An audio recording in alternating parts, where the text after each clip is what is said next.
We use Fusion 360 to design our robot. You can download this for free by going to the Autodesk website and logging into your school Autodesk account. You do need a mouse to use this program.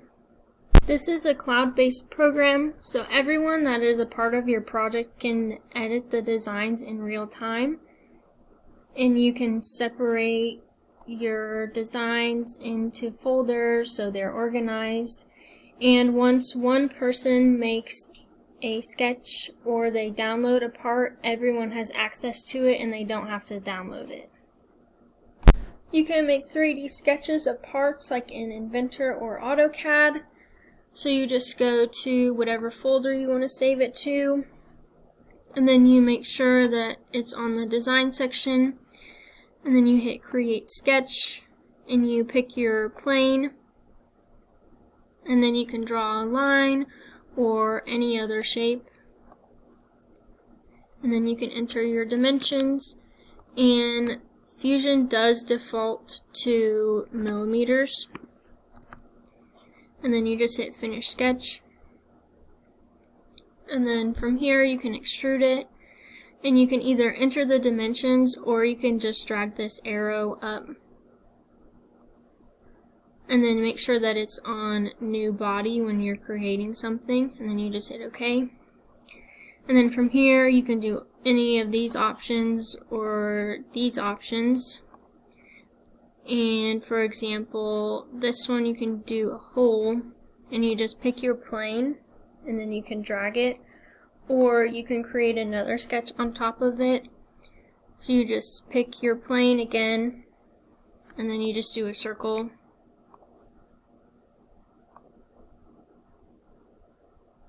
And then hit finish sketch again, and then hit extrude, and you can drag it down and it will cut through the body, and then the operation change to cut. And then once you're finished doing whatever, you just go over and you hit save, and you name it whatever you want, and then make sure it's in the right folder, and then you just hit save. Whenever you make a new part, it saves every step that you've done, so you can go back and see what steps have been taken for the design. You can also upload part files from websites like AndyMark, ServoCity, and GoBuilda. So you go up to File, and then Upload, and then you go to whatever website you want, and then you pick your part,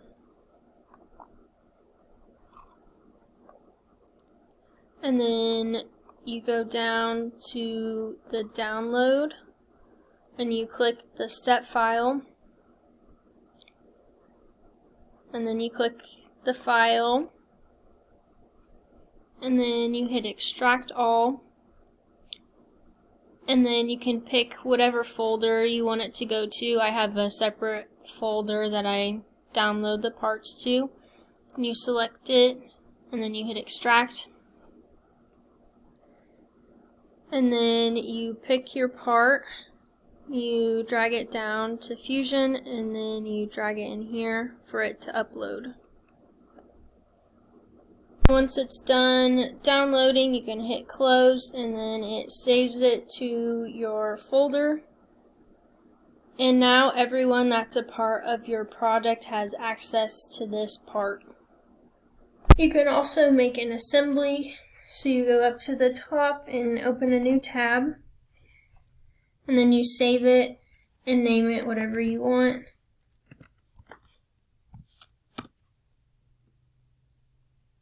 And then now you can just drag the parts into the assembly. And then now you can move it wherever you want or put it in whatever orientation. And then you hit OK. And since this is the first part, I'm going to ground it. So you right click on the part name and you hit ground. So now it doesn't move. And now you can add your other parts. You just drag it in there again. And I'm going to put this in this hole over here. So I'm going to change its orientation. And then you hit OK. And I'm going to do a joint so it constrains them together. And you just click on this and it highlights the midpoint of the circle. And then you click the other one. And then it joins them together. And then now you can move it however you want. Or you can rotate it. And then you hit OK. And then you can also add whatever parts that you made from a sketch, and you just drag that in as well. And then you move it wherever you want it. You hit OK. And then I'll do another joint. You select the circle and it highlights the midpoint. And then you do it for your second object.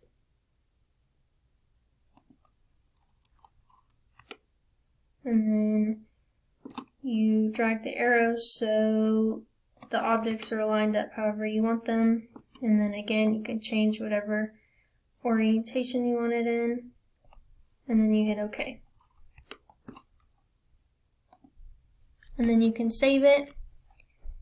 And once you save a part file more than once, you can come over here and you can see the different versions of it. If you want a more detailed tutorial, you can go to Autodesk, and they have a bunch of classes and videos that you can watch, or you can go to YouTube. I really like this channel and I found that it's been really helpful.